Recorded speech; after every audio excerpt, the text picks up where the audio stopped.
pack if you shopped at the Co-op. Want to post a letter?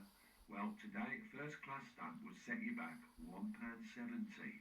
Crikey. A second class, 87p. And you would have to watch the size and the weight for that cost. Large letters cost more. Back in 71, you could post off 56 Christmas cards or 56 letters, first class, for your quid, as you were paid 3p to post first class and 2.5p for second.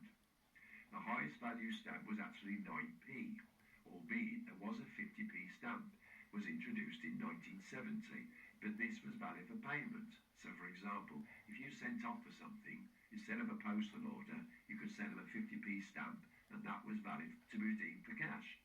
I'm not sure whether you can do that today. There was actually a £1 stamp that came out in 1992, that's according to my research, but I'm sure it was earlier. I'd love to know if anyone would care to comment about that. Remember the dog licence?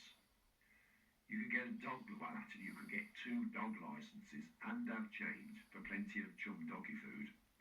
When decimalisation came about, the price was 37.5p. Now get this. In 1984, the price went down to 37p as the half-a-pence was withdrawn. So the price did not change for 16 years until it was withdrawn in England, Scotland and Wales. In Northern Ireland, you still require one. A dog licence was renewed every year. No increase whatsoever, and it's the only example I can find where the price never went up. If it went with inflation between 1971 and 1987, I've worked out that dog licence would cost you over £4. Right, for £1, this is family allowance. For £1, that would provide cash for 2 kids in 1971, as it was 50p per child. Well, technically it was 75p for your second child, but if to say a child and a half, well, I don't think that would be very fair, would it? But if you were to look at 2 families having 1 child each, 2 50p. If you were unfortunate to be unemployed on the dole in 1971, you could live for 2.5 days on £1 on unemployment benefit. That's according to the government. The weekly single person's allowance was £3. That's without rent allowance.